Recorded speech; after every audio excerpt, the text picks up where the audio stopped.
Hello, this is Turkey X-Files. I am Adem, Yavuz, Arslan. In this episode, we are looking for an answer to Turkey's million-dollar question. The question is simple. What happens after Erdogan?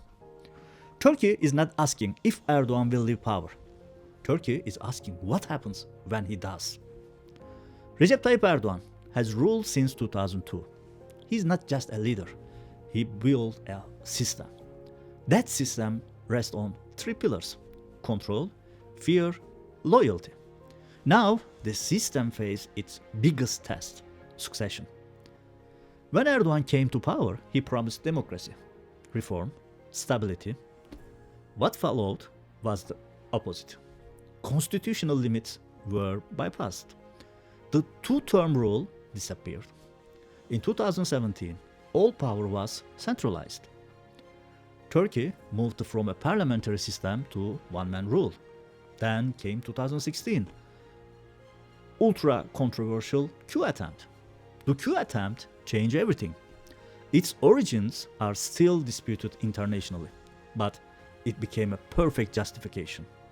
Mass purge followed. Judges, soldiers, journalists, opposition figures. Emergency rule became normal rule. Institutions stopped resisting power. They start serving it. Today, Erdogan's health problems are no longer rumors. They are discussed in international media, in diplomatic circles. They are now a political variable. Authoritarian systems fear one thing most: unclear succession. That fear is growing in Ankara, and Erdogan knows it. That is why he is shaping Turkey after himself. But this is where cracks appear. The strongest scenario is also the most dangerous one: dynastic succession. At the center is one name: Bilal Erdoğan, the president's son. No elected office, but enormous informal influence. For many years, state-linked structures worked quietly. Foundations, educational network, media outlets. The goal was not to make him a politician. The goal was to make him acceptable. This was not accidental. Turkey was prepared for this over time. But resisting is growing. The strongest warning came from inside the system.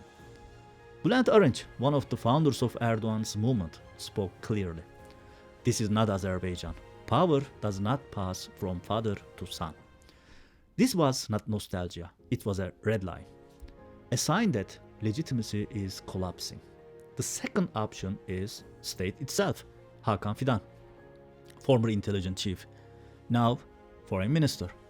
He knows the system. He knows Washington DC, Moscow, Middle East. He knows how power survives. But look closer. People close to Fidan are being removed. Business figures, media groups, senior bureaucrats. This is deliberate. No alternative power center is allowed. Other names circulate in Ankara. Süleyman Soylu, former interior minister known for hardline security policies.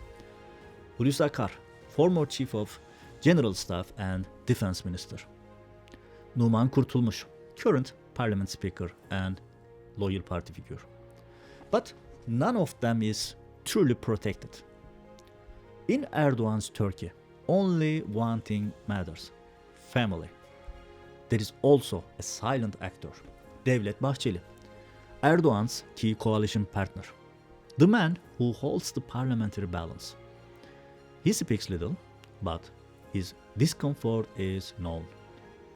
The Nationalists accept strong leaders, but they reject monarchies. Without Bahçeli, the succession plan weakens. So, what comes next? Not democracy, at least not in the short term.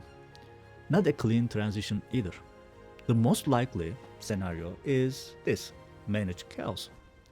Purges, short-term alliance, sudden crisis. The real fight will not be at the ballot box. Election remain tightly controlled in Turkey. The battle will happen behind closed doors, especially inside the state. Post-Erdoğan Turkey will matter to NATO, to Europe, to the Middle East.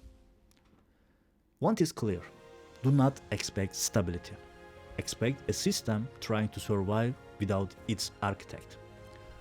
That is when Turkey becomes most dangerous. this was Turkey X Files. See you in the next episode, where we continue exposing the realities behind Erdogan's regime. Stay alert.